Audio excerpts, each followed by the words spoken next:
une cohabitation de logiciels entre ceux qui sont open source et ceux qui ne le sont pas.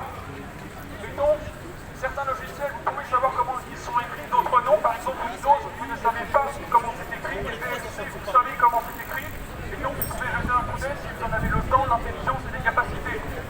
Néanmoins, sur votre ordinateur, il y a d'autres pièces que le disque dur qui ont des logiciels. Parmi ces pièces, il y a le processeur.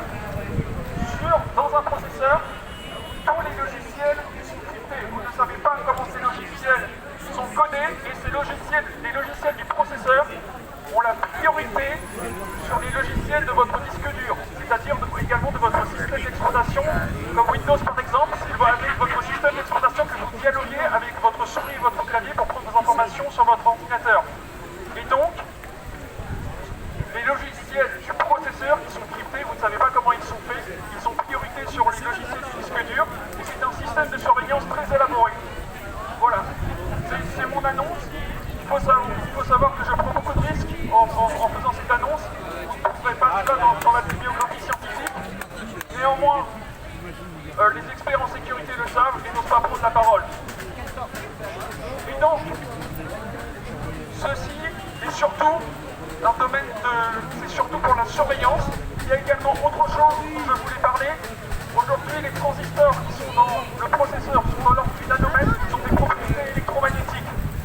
Les objets qui ont des propriétés électromagnétiques sont susceptibles de réagir aux ondes électromagnétiques. Je rappelle que les ondes Wi-Fi, que les ondes Bluetooth, que les ondes satellites sont des ondes électromagnétiques et peuvent donc changer la conformation physique d'un objet qui a des propriétés électromagnétiques. Je rappelle que la plupart des objets du monde qui nous entoure ont au moins un petit peu de propriétés électromagnétiques et donc peuvent réagir aux ondes électromagnétiques. Les processeurs réagissent aux ondes électromagnétiques, c'est encore un contrôle, un moyen de les contrôler physiquement. Il y a déjà un moyen de les contrôler au niveau du software, c'est-à-dire avec le logiciel, avec des logiciels cryptés. Et donc, il y a également un moyen d'avoir un contrôle physique avec les ondes électromagnétiques sur vos processeurs, ceci pour plus de surveillance. Je rappelle également qu'il n'y a pas que dans l'informatique qu'il y a des processeurs, il y a également dans le monde de l'électroménager des processeurs cachés. Dans votre machine à laver, il y a par exemple un processeur.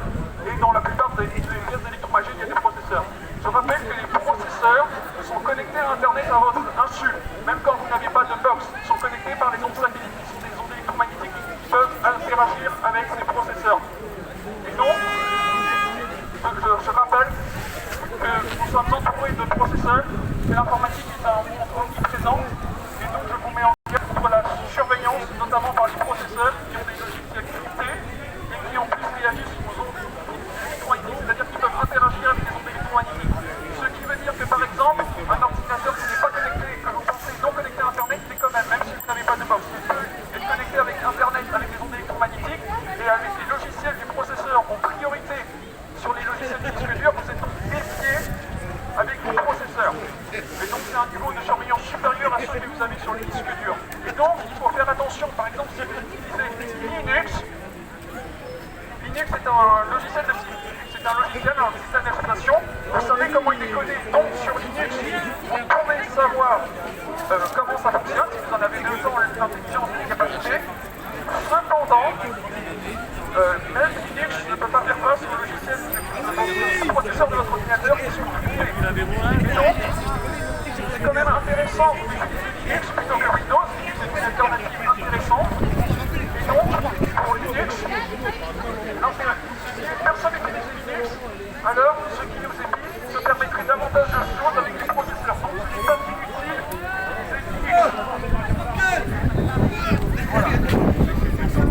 Alors, Linux, c'est très simple. C'est Windows qui veut qu'on pense que c'est compliqué, mais c'est très simple. Et même si vous n'utilisez pas